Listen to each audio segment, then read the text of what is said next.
Pemirsa, jelang berlangsungnya tahapan Pilkada Buleleng, Bawaslu Bali telah merancang sejumlah langkah-langkah yang bertujuan menjaga kualitas pilkada tersebut.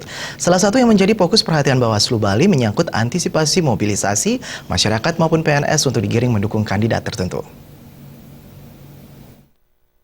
Bawaslu Bali Iketut Rudia menjelaskan, sebelum tahapan Pilkada Buleleng dimulai, Bawaslu berencana mengumpulkan seluruh pemangku kepentingan atau stakeholder di Buleleng. Hal ini bertujuan agar pemangku kepentingan tidak menggunakan kekuasaannya untuk memobilisasi masyarakat maupun PNS untuk mendukung kandidat tertentu, yang berarti hal ini merupakan bagian pelanggaran hak-hak masyarakat sebelum menggunakan hak pilihnya. Pola pengawasan lain yang akan dikembangkan Bawaslu Bali adalah menggunakan pengawasan partisipatif dengan menggandeng perguruan tinggi maupun berbagai stakeholder seperti klien desa Pekraman di Buleleng.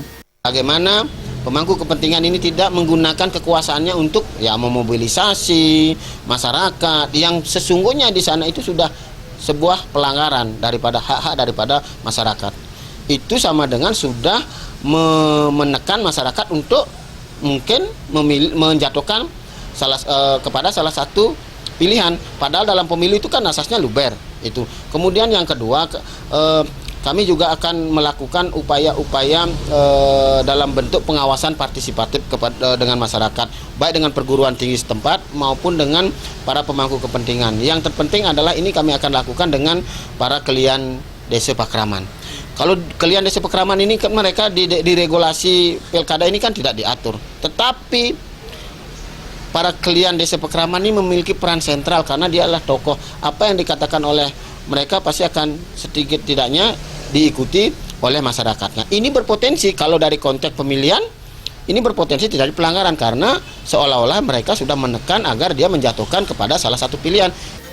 Terkait antisipasi persoalan alat peraga kampanye agar tidak berkepanjangan, terutama saat tahapan pilkada berlangsung, Iketut Rudia mengungkapkan Bawaslu Bali sedini mungkin akan melakukan sosialisasi dan memberi pemahaman agar pasangan kandidat maupun tim kampanye menyadari dan mengerti bahwa alat peraga yang sah hanya akan dikeluarkan oleh penyelenggara pilkada. Alit Sidi dan